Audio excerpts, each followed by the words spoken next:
Olá, sejam todos muito bem-vindos. Está começando mais um Giro Novo Dia. Pode chegar que o assunto hoje é de suma importância, como todos os outros, obviamente, mas hoje a gente vai falar.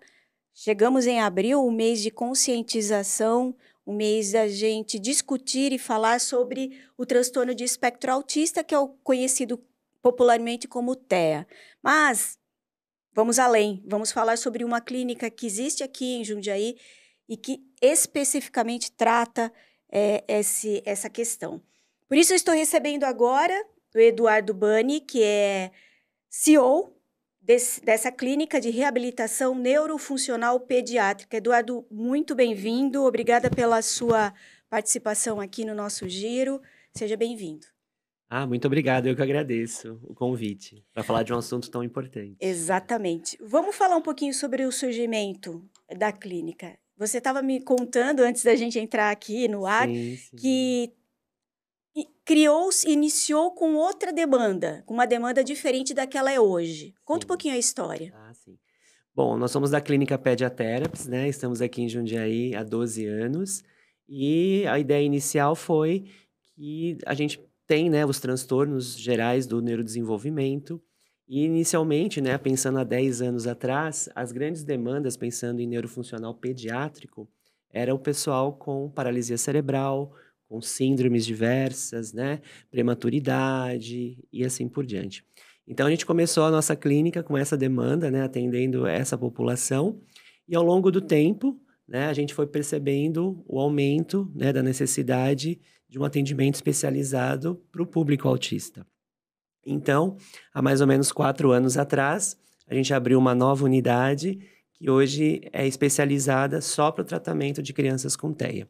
É uma equipe multidisciplinar, então além das terapias mais convencionais, né, que seria a terapia ocupacional, a fonoaudiologia e a psicologia, a gente também tem terapias agregadas, que seria fisioterapia, educação física, esporte adaptado, arte-terapia, musicoterapia, psicomotricidade, pedagogia, né, para realmente ofertar um tratamento Completo. completo para essas crianças e para suas famílias também. O foco são as crianças, mas também a gente dá um suporte para as famílias, que é extremamente necessário. Qual a faixa etária que vocês trabalham? A gente trabalha na faixa etária de 0 a 18, 19 anos. Hoje a gente tem algumas crianças já com essa faixa etária, porque a gente brinca que as nossas crianças vão crescendo, né?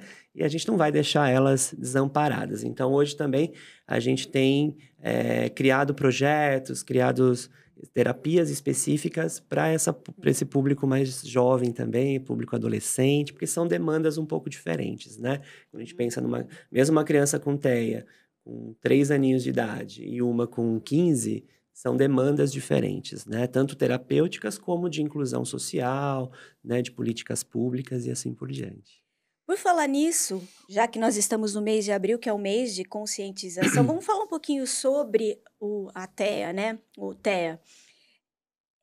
Como é que você enxerga hoje esse transtorno?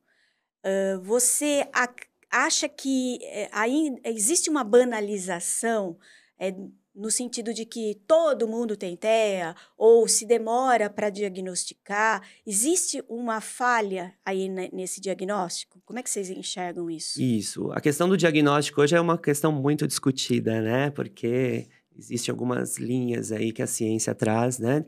Não se tem, assim, uma questão fechada, né? Então, o TEA acontece por conta disso, né?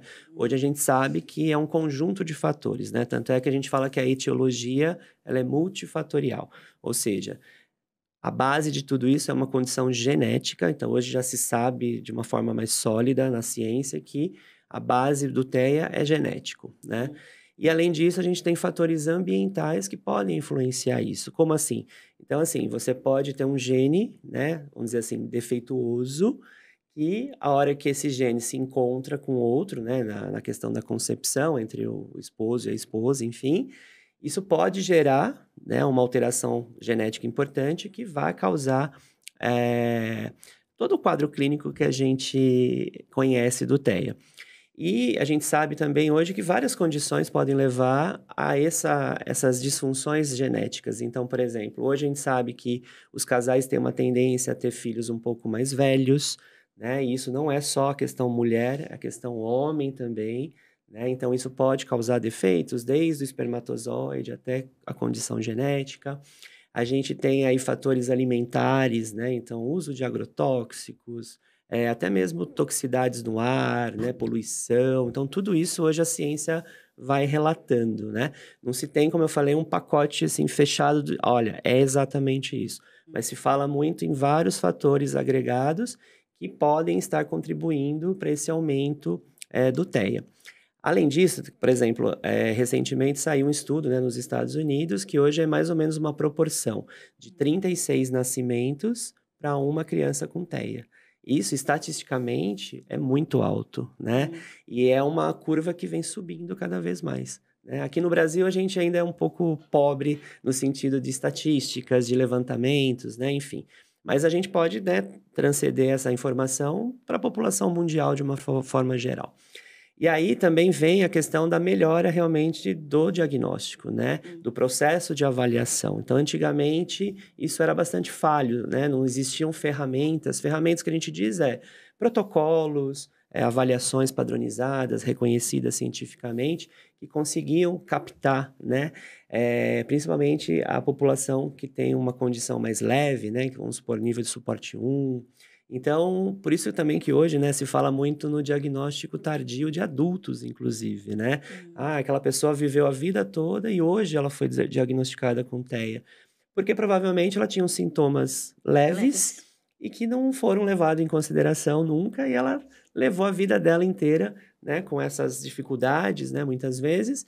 E hoje, com essa questão da melhora do diagnóstico, acabou sendo diagnosticado. Então, hoje, por exemplo, se a gente for pensar 15 anos atrás, nenhum médico, nenhum terapeuta dava o diagnóstico de TEA, por exemplo, antes dos 4, 5 anos de idade. Hoje já não. Hoje você tem, né, mecanismos de rastreio e tudo mais, desde meses da criança. Então, hoje já tem crianças sendo fechado o diagnóstico com 1 aninho, 2 aninhos e assim por diante.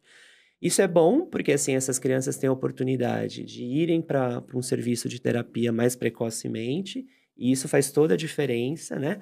Deixando claro, né, que a gente não vai curar a criança, certo? Então, o TEA é uma condição que a criança nasceu com ela, vai conviver para a vida toda com ela. Porém, qual que é o papel das terapias, né? É amenizar todas as comorbidades, todo o quadro clínico, né, todas as dificuldades que essa criança apresenta. E a ciência é categórica, né? Quanto mais precoce essa criança entra num serviço de reabilitação, maiores vão ser as chances dela ter uma vida mais próximo, vamos chamar assim, da normalidade, né? Ou seja, que ela vai poder ter uma independência importante, uma autonomia, ela vai poder viver em sociedade de uma forma mais inclusiva e assim por diante. Por outro lado, só para fechar essa Não, fica à pergunta, vontade. também a gente percebe que existe erros de diagnóstico, né? Então, às vezes, a gente tem ainda médicos que não são tão capacitados ou não conhecem muito a fundo, até mesmo terapeutas, enfim, que acabam muitas vezes se precipitando, né? E já batendo o martelo, né? Porque hoje, além do TEA, o TEA é a condição, assim, né? Um transtorno do neurodesenvolvimento mais falado. Mas, além disso, a gente tem vários outros transtornos, muitas vezes mais leves, né? Então, a gente tem o TDAH, a gente tem várias outras condições que, às vezes, podem se confundir, principalmente nessa primeira infância, nesses primeiros meses e anos de vida da criança. Então, assim, o que a gente orienta é que, primeiro que eu acho que ninguém sabe mais do seu filho do que a própria família, do que a própria mãe e o pai, né? Então, tem alguns sinais que são bem característicos, né? Principalmente aquela família que já tem um primeiro filho, aí tem o segundo e acaba comparando e vendo algumas diferenças importantes, né? Então, por exemplo, às vezes é um bebê extremamente irritado, um bebê que você percebe que não gosta do toque, um bebê que às vezes não tem, assim, uma interação de fato, né? Porque a gente percebe que os bebês, né, eles gostam muito dessa interação, principalmente mãe-bebê, né? Então trocam sorrisos, né? Enfim. E o bebê, às vezes, que tem uma tendência a ter o diagnóstico de TEA, ele vai ter muita dificuldade em tudo isso, né? Outro fator importante é a questão da comunicação, né? Então, normalmente as crianças com TEA, de diferentes proporções, mas a grande parte vai ter uma dificuldade na comunicação social, principalmente, né? Então, normalmente não vão conseguir ter um diálogo, né? Um entendimento, às vezes tão importante, né? Então, são alguns pequenos sinais que às vezes a família pode perceber e aí tentar realmente procurar, né? Um neurologista, ou um neuropsicólogo, ou um psiquiatra infantil que tenha, né, experiência realmente em TEA e que possa, de fato, aplicar essas ferramentas, né? E aí ter a certeza ou não do diagnóstico. Embora tenha havido um aumento desse transtorno, existem ainda muitos tabus que Sim. circundam, né? Por exemplo, existem níveis o transtorno. E isso também altera o tratamento, Sim. a recuperação, a melhora na qualidade de vida. Eu queria que você falasse um pouquinho sobre isso. Perfeito. A gente, assim, até então, né, a gente quando falava de autismo, as pessoas focavam, assim, em filmes, né, muitas vezes na televisão, ou até mesmo alguns contatos, né, com pessoas autistas, enfim. Mas sempre, ainda hoje, né, a grande parte da população leiga tem esse autista como aquela criança que se bate, que bate no outro, que é violenta, né, que fica fazendo movimentos estereotipados o Repetitivos. tempo todo, enfim. Claro, nós vamos ter uma parte de crianças dessa forma? Até pode, mas não é a grande maioria, né? Então hoje, inclusive recentemente, né, tem é como se fosse um manual, né, de doenças e características, né? O autismo a gente não considera uma doença, mas é um manual que chama DSM-15, 5, desculpa, que ali fica descrito, né? Então, cada condição com uma codificação, inclusive para questões médicas, né, em termos de relatório e tudo mais. E hoje em dia, o que foi feito, né? Foi feita uma nova classificação. Então, hoje a gente classifica o TEA em nível de suporte 1, nível de suporte 2 e nível de suporte 3. E por que nível de suporte? Porque hoje a ideia qual é? É a gente, principalmente no processo de reabilitação, é a gente tentar deixar essa criança, esse adolescente, esse adulto, o mais inclusivo, né, e o mais independente possível, e com uma autonomia. Então, hoje as classificações, elas foram feitas mediante a isso. Então, assim, quanto essa criança precisa de suporte, por exemplo, de um terceiro, né, seja da família, seja de um professor, de um terapeuta e assim por diante, né? Então, o nível 1, por exemplo, é uma criança, uma pessoa que muitas vezes ela pode estar ali na escola, né, ali no intervalo, por exemplo, e se você for ali olhar, ela tem uma interação interessante, ela está compartilhando as coisas, ela está vocalizando, ela está falando tudo certinho, né? O nível de suporte, mas não significa que ela não tem nenhuma alteração, Sim, né? Hoje sim. o TEA também, principalmente o nível 1 de suporte, a gente percebe muitas alterações sensoriais, né? E as alterações sensoriais ao olho do outro, às vezes, Perceptível. imperceptível, mas, por exemplo, vamos supor que você tem autismo, eu posso estar com você num shopping, por exemplo, e aquele barulho, né, aquela iluminação, aqueles vários estímulos, né, sejam visuais, cheiro, eh, audição, tudo isso pode estar te incomodando muito, né. E ao invés de estar sendo prazeroso estar naquele ambiente, está sendo uma tortura ali, né. Então, assim, aquela pessoa quer sair de lá o mais rápido possível. Aí chega alguém, dá um abraço, às vezes, para aquela pessoa, esse toque também, muitas vezes de um desconhecido, enfim, é algo também que ela, né? Incomoda. E aí, muitas vezes, ela é tida como uma pessoa chata, insuportável, antissocial, não sei o que lá, porque, na realidade, ninguém está compreendendo, né, assim, as angústias dela, né, o que ela está sentindo de fato. O nível 2 de suporte, ele já é um nível onde a gente já tem uma característica um pouco mais acentuada. Então, já uma criança, por exemplo, que já vai ter uma dificuldade na fala mais perceptível, né? São crianças que às vezes vão precisar, por exemplo, de um suporte na linguagem, né? Que a gente chama hoje de comunicação alternativa, tá? Que a gente pode usar, por exemplo, tanto em tablets, no computador, como também em plaquinhas de comunicação e assim por diante, né? E nós temos o nível 3 de suporte, que esse vai ser o mais grave, né? Vamos dizer assim, que é onde vai precisar de mais suporte em todas as áreas, né? Então, desde as vezes de realmente conseguir ser interpretado, né, no ponto de vista da comunicação, ele de fato vai ter muitos estereotipias que a gente fala, que são movimentos repetitivos, né, e assim por diante. Vai ter uma alteração sensorial, muitas vezes bem grande. Ele pode ter alterações, inclusive, na postura, nos movimentos, né? São crianças que, assim, motoramente, eles respondem muito bem, todos os níveis, né? Uhum. Mas não quer dizer que não tenham alterações nessa parte motora, né? Então, são crianças, muitas vezes, que vão ter um atraso também, né? Então, vai demorar mais para engatinhar, vai demorar mais para andar, né? E tudo mais. São crianças que vão ter uma dificuldade no aprendizado, então vão ter que precisar um suporte na escola, bastante importante, tanto na parte pedagógica como na parte de convivência social, né?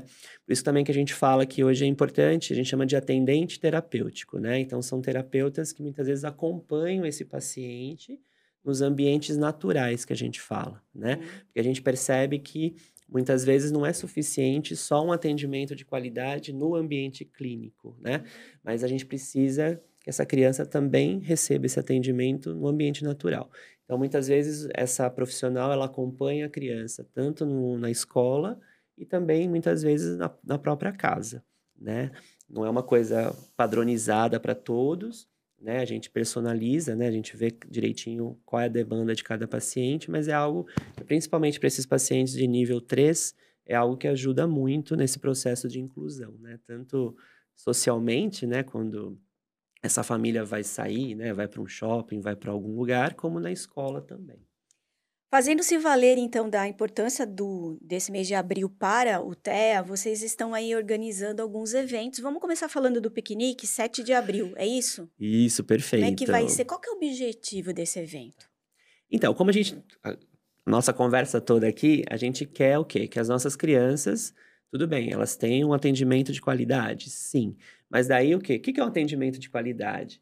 É fazer com que essa criança consiga ultrapassar as 4 paredes da clínica e consiga realmente colocar em prática todo esse aprendizado fora da clínica, ou seja, que na escola ele consiga ter uma socialização melhor, que ele consiga ter uma facilidade no processo de aprendizagem, que ele vá para um campinho de futebol e consiga jogar futebol com os amigos, que ele vá num parquinho e consiga interagir com as crianças. Então, assim, o que a gente quer como resultado final de um processo de reabilitação é isso, é a inclusão dessas crianças, desses adolescentes na questão social. Claro que, como a gente conversou aqui, algumas vão precisar de mais ajuda, algumas menos ajudas, mas que a gente consiga dar oportunidades para todas, né? E a gente acredita que isso só é possível se a população se conscientizar mais, né? Se a população de fato conhecer, tirar esses estigmas, como a gente falou, tirar um pouco os preconceitos, enfim, e conhecer de fato, né? Essas crianças, esses adolescentes. Então, já faz 3 anos, né, que a gente começou a fazer esse piquenique, né, lá no Parque da Cidade. E o nosso objetivo qual é? Não é um piquenique exclusivo da Pediatherapies, da nossa clínica, né? A gente une forças porque a gente acredita que com essa união a gente, né, atinge muito mais. Então, por exemplo, esse ano a gente convidou mais de 20 clínicas e instituições aqui de Jundiaí e Legal. todas elas abraçaram a causa, né? Isso é muito bacana.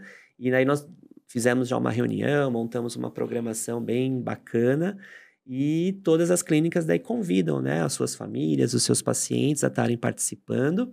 É um piquenique comunitário que a gente diz, então cada um leva, né, uma guloseima, né, alguma coisa. Aí a gente faz uma grande toalha lá no chão e mistura todos esses comes, exatamente para que essas famílias, primeiro, que elas interajam entre si, que elas troquem experiências, porque isso é muito importante. Informações, né? É, porque às vezes a minha criança tem 3 anos. Hum. Eu tenho várias angústias de como vai ser lá no futuro.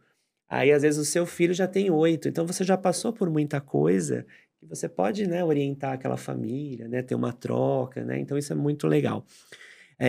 Aí nós temos uma programação bem divertida, bem diversificada, então vai ter brincadeiras para as crianças, vai ter lá no Parque da Cidade tem um palquinho, então nós vamos usar do microfone mesmo para falas, tanto das famílias, dos terapeutas, porque também a ideia é conscientizar a população que vai estar ali no parque, né? Então, que a população também chegue ali com a gente, conheça, converse, escute, né, as nossas falas, para que a gente atinja realmente a população de uma forma geral.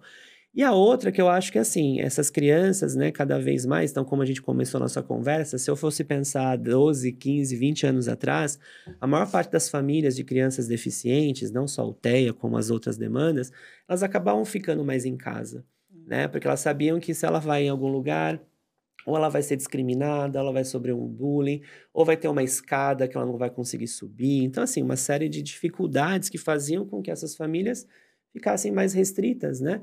E até isso é questionado hoje, né? Assim, muita gente fala, nossa, parece que agora as pessoas com deficiência aumentaram. Não é bem que só aumentaram, mas hoje elas estão mais encorajadas a frequentar espaços públicos Felizmente. que antes não frequentavam. Porque, assim, ainda falta muito, mas hoje a gente já percebe esse movimento, né, das políticas públicas, da sociedade, em construir uma rampa, né, por exemplo, num teatro, de ter um espaço reservado para um cadeirante, né?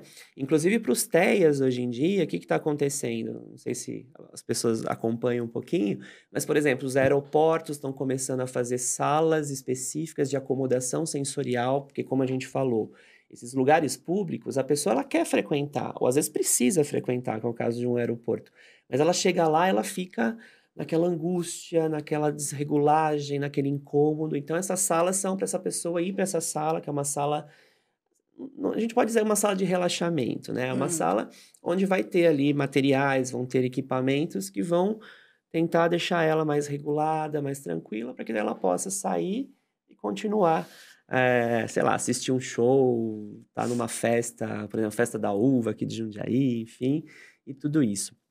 Então, a proposta do piquenique é esse, né? Expandir essa conscientização, essa visibilidade para a população, né? Isso é bastante importante.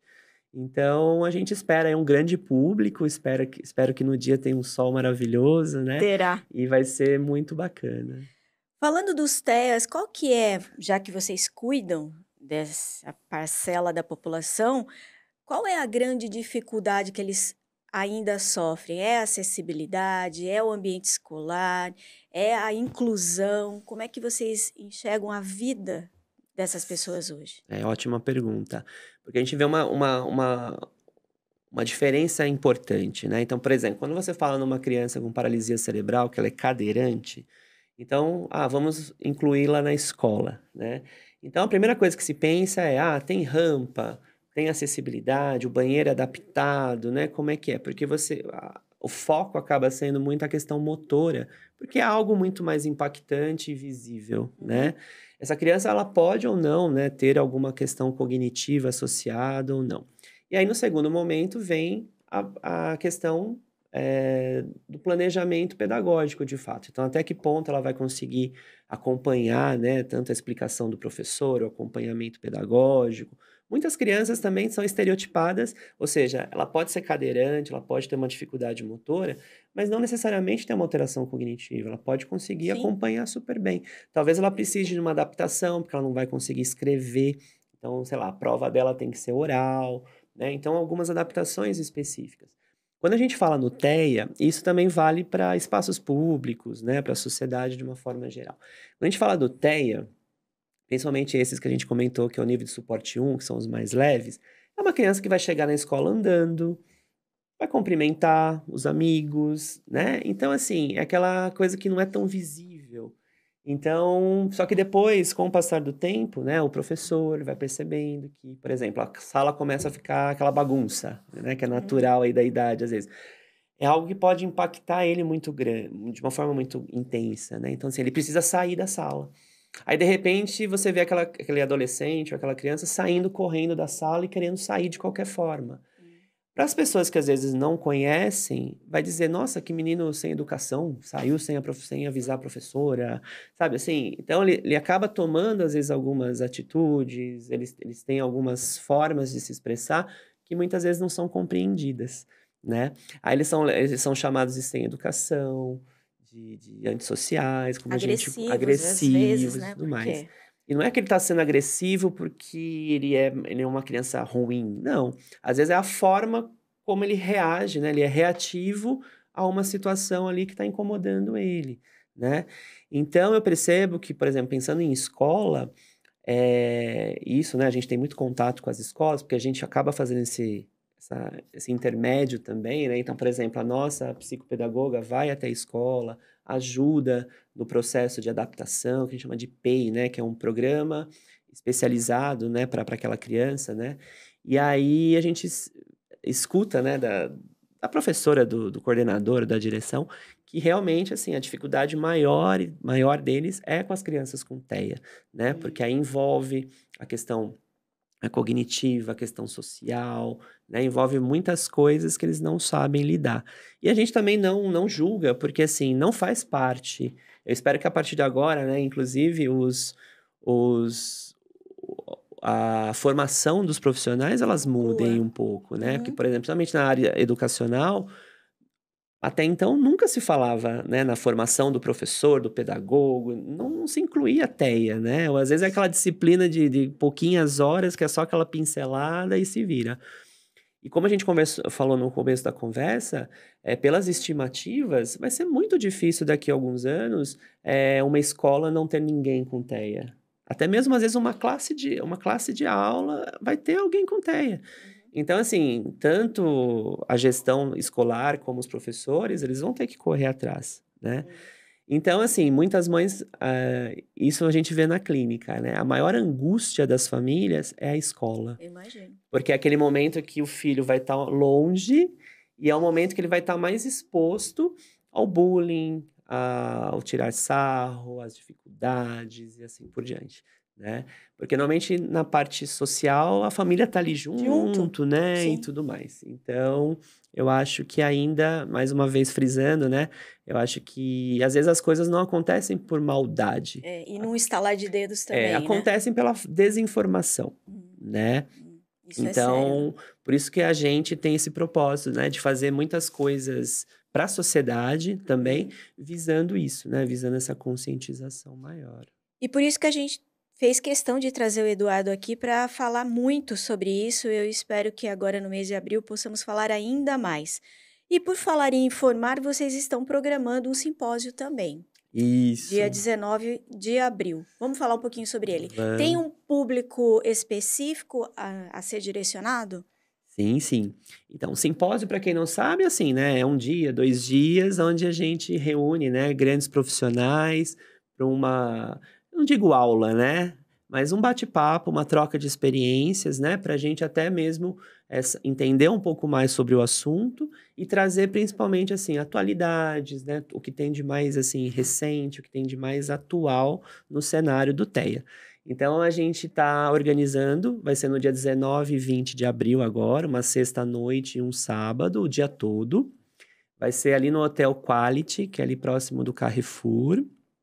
E a gente pensou assim, num simpósio que abrangesse todo mundo, ou seja, tanto profissionais estão convidados, estudantes, né, da área da saúde e também as famílias, né, principalmente as famílias atípicas, né, ou seja, que já tem um filho autista, algo do tipo, que queira se aprofundar mais no assunto, e famílias de uma forma geral, população geral, que também tenha o interesse de conhecer um pouco mais sobre TEA, né.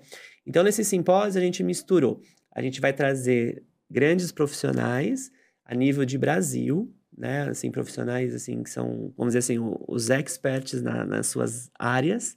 E, além disso, a gente montou também, né, em alguns momentos, rodas de conversa, onde vão ter profissionais e famílias e pacientes discutindo assuntos pertinentes também.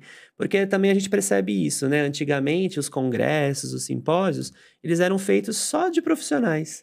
E a gente hoje acha importante que nada mais justo e mais, né, fidedigno do que a própria pessoa com TEA, né, o próprio paciente, a própria família, colocar a sua versão também, né? Colocar as suas angústias, as suas vitórias, então, assim, o que deu certo, o que não deu certo, né? Assim, contar histórias realmente, né? Acho que isso é muito interessante e muito importante. E inclui também, né, os TEAs na discussão. Eles Sim, são sim, porque eles sabem das suas dificuldades, Exatamente. né? Então, é muito legal. Bom, nós estamos entrando na reta final desse programa, mas eu queria fazer uma pergunta para você que é com relação às famílias.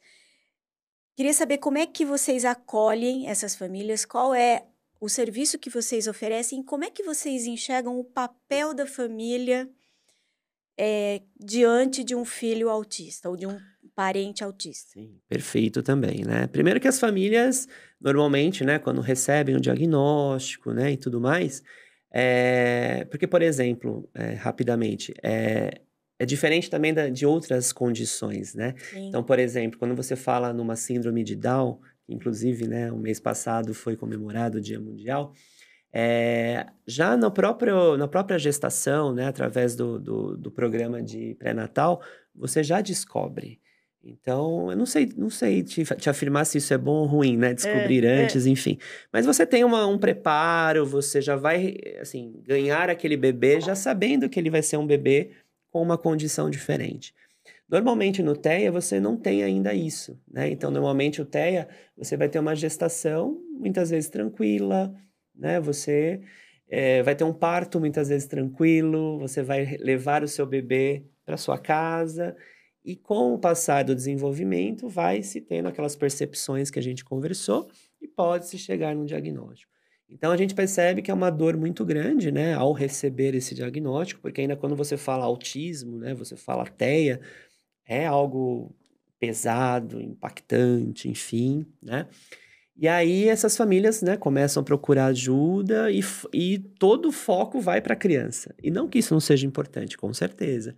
Mas assim, e a parte, né, sentimental, a parte Emocional. emocional dessa família? E muitas vezes isso é deixado em segunda instância, né. Hum. E a gente sabe que no processo terapêutico é extremamente importante para o sucesso para essa criança, né, o prognóstico dessa criança, é a participação da família, Uhum. né? Porque essa criança ela passa algumas horas, por exemplo, na clínica, mas a grande parte do tempo dela, ela vai estar com a família. Então, se a família não abraça o processo de reabilitação, e não estou dizendo que a família tenha que ser terapeutas 24 horas, não é Não. isso. Mas, assim, as famílias recebem orientações, porque as famílias também trazem muitas angústias, porque a criança pode ter uma crise ali em casa e ela não sabe como lidar, como acolher, né? Isso é uma coisa, né? Acho que assim, qualquer mãe de crianças típicas, quando a criança fica chorando, chorando lá, já é uma angústia muito grande, principalmente quando você não sabe exatamente o que ela está querendo. Então, imagine para uma criança atípica, né? Então, essas famílias às vezes se sentem incapacitadas mesmo, né? Tem muitas mães que têm essa fala: eu não consigo cuidar do meu filho, eu não sei cuidar do meu filho. Ele começa a chorar e eu não consigo entender o que ele quer. Então, assim, vira uma situação muito, muito triste, né? Tanto para a criança, né? E aí o que acontece? Essas famílias, elas precisam estar presentes, eu digo assim, de corpo e alma, né? Então, não adianta ela só ir lá, tira a criança do carro, deposita lá na clínica, vai lá fazer outra coisa, vai lá e busca. Não. Não é uma Elas, escola, elas né? têm que estar envolvidas com todo o processo terapêutico, né? E muitas vezes elas são esquecidas como pessoas individuais, né? Então, aquela mãe, por exemplo, ela deixa de ser profissional, porque muitas vezes ela tem que largar, né, o emprego dela, a vida profissional, porque às vezes é uma criança, né, principalmente aos níveis de suporte 3, como nós falamos, que precisa de um suporte 24 horas e é ela quem precisa dar. O casal começa às vezes a ter alguns conflitos, né? A gente tem, infelizmente, assim, um índice altíssimo de abandonos, principalmente por parte dos pais, quando existe uma criança com TEA ou uma criança com deficiência. Muitas vezes a família também não dá um suporte, ela não tem uma rede de apoio, por exemplo. Então, tipo assim, muitas vezes a gente vê aquela mãe. Eu falo a mãe, né? Não estou discriminando os pais, mas infelizmente, assim, as mães que acabam sendo mais presentes, porque na nossa configuração, né, de família, muitas vezes o pai precisa estar a maior parte do tempo trabalhando, então ele acaba não estando tão presente ali, pelo menos na clínica. Mas Uhum. nós temos pais que acompanham, que são super presentes também. Mas eu quero dizer o seguinte, às vezes essa mãe, ela se vê sozinha, né? e tendo que lidar com toda essa carga emocional, e ela vai, com o tempo, também pirando, né? Então, assim, a gente tem muitas mães com depressão, com vários transtornos também por conta disso. Então, a gente começou a perceber a importância também de dar um suporte para essas mães, né? Então, inclusive por conta disso, surgiu um projeto muito bacana que a gente já está conseguindo colher frutos. É um projeto que chama Famílias Atípicas Criativas. O que aconteceu? Essas crianças com TEA, elas acabam fazendo uma carga horária de terapia bastante extensa. Então, tem crianças, por exemplo, que chegam lá na clínica às 8 da manhã e saem meio-dia. Porque elas vão passando, né, por diversas especialidades. E essas mães ficavam ali na recepção, E agora? vendo revista, assistindo televisão e tal. Então, o que a gente pensou? Vamos otimizar esse tempo de alguma forma. Aí a gente pegou o nosso psicólogo e ele começou a fazer rodas de conversa nesse período de estadia ali das mães, né, na espera do filho. E deu super certo, porque assim, aos pouquinhos elas foram assim, se soltando, elas foram contando suas histórias, então começou a ter muitas trocas e foi muito legal. E isso começou a tomar uns rumos muito legais, porque muitas delas começaram a dizer assim: nossa, eu queria fazer alguma coisa para me sentir útil, né? Então, assim, alguma coisa profissional mesmo. Ah, mas eu não posso ir trabalhar, por exemplo, no escritório, porque eu tenho que ficar com o Joãozinho ali em casa. Então, começou-se a pensar em coisas que seriam possíveis. Então, por exemplo, hoje, elas estão fazendo diversos tipos de artesanatos, diversas questões que geram até, inclusive, uma renda para elas, né? Bacana. E, acima de tudo, é algo que ocupa a mente delas, né? Então, não é aquela coisa 100% o dia todo só a criança, né? Sim. Então, tem determinados momentos que elas conseguem dar uma relaxada fazendo os seus artesanatos, né? E tudo mais. E aí, isso tomou uma proporção que o pessoal da TV Tech abraçou. Eles têm o Galpão Sim, Criativo. Galpão. E eles estão dando uma super força para elas. Então, elas começaram a expor os produtos delas nesses galpões criativos. Hoje elas estão sendo convidadas para vários eventos. Então, por exemplo, Festa da Uva. Elas estão lá, sabe? Elas montam lá o espaço delas Bacana. e vendem os produtos delas. Então, assim, elas estão muito contentes. Claro que não são todas as mães, né? Mas, assim, todas são convidadas. As que queiram. É que também a gente pensa assim, cada uma tem seu momento, cada sim. uma, né? Mas é uma grande oportunidade e, inclusive, a gente tem um caso que foi muito legal, porque ela sempre disse que ela queria fazer musicoterapia, que ela ama e tal. E esse ano, ela é uma das pioneiras desse projeto, então hoje ela faz muitos artesanatos e tudo mais. E elas engajaram de uma tal forma que elas montaram, inclusive, uma comissão de mães atípicas de Jundiaí, para, sabe, ter uma ligação direta com a prefeitura, em busca de políticas públicas. Então, assim, isso causou, assim, um efeito cascata positivo em vários aspectos, sabe? Elas começaram a perceber que não adianta eu ficar chorando na minha casa que as coisas não vão cair do céu. Então, se eu quero coisas bacanas para os meus filhos, quero oportunidades, eu tenho que botar minha cara a tapa e lutar por isso, né? Então, elas começaram a montar todos esses grupos. Hoje, elas têm um grupo, né, dessas mães. Elas conseguiram interligar mães, assim, da cidade toda. Então, elas têm um grupo de WhatsApp com muitas mães. Bacana. Então, assim, tomou uma proporção muito legal, né? Então, e essa mãe em específico, daí esse ano eu fiquei sabendo que ela se encorajou e se matriculou na faculdade, assim, Ai, vai que começar a bacana. fazer faculdade.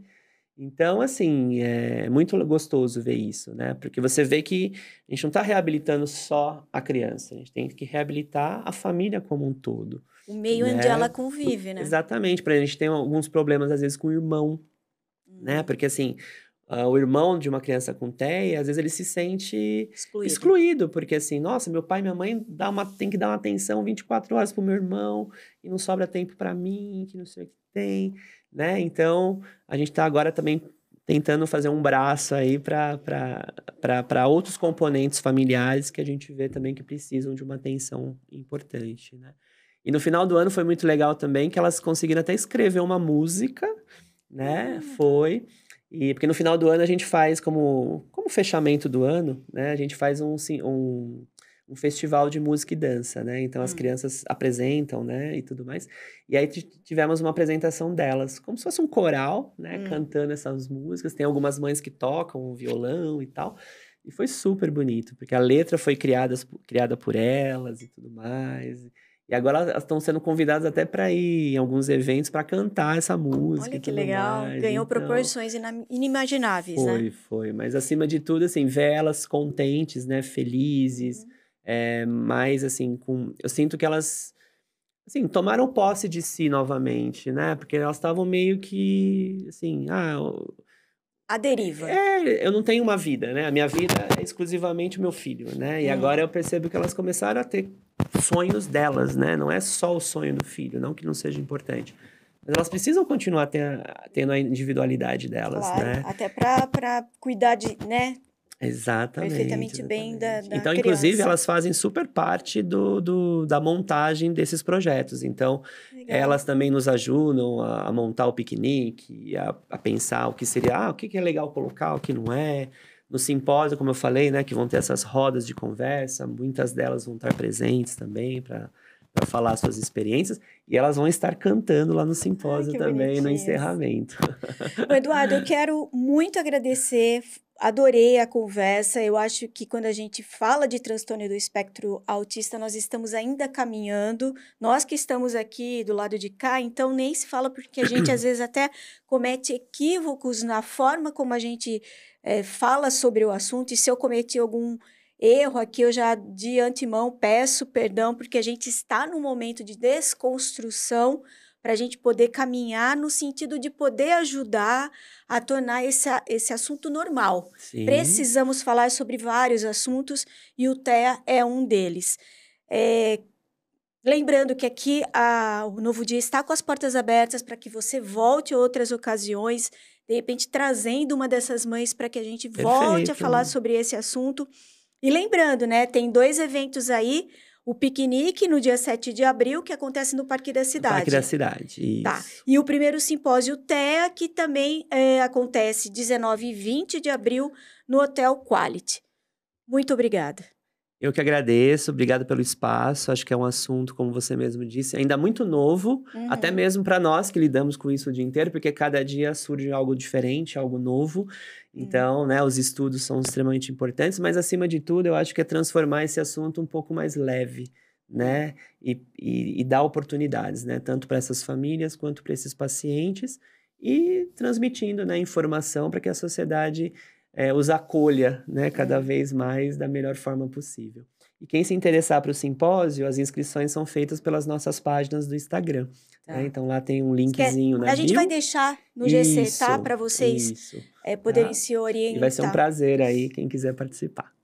Ó, uma outra novidade que eu queria passar aqui é que nós estamos produzindo um doc Verdade. sobre o TEA. Eu acho que é importante também, porque é mais um canal de comunicação para que possamos nos informar sobre esse assunto tão importante. Vem aí o doc do Novo Dia. E esse programa aqui está lá, vai permanecer no YouTube. Então, se você quiser mandar encaminhar para alguém, fica lá para você. Tá? Esse giro está terminando, eu volto logo mais com outro assunto e eu espero você. Um beijo, tchau. Tchau, obrigado.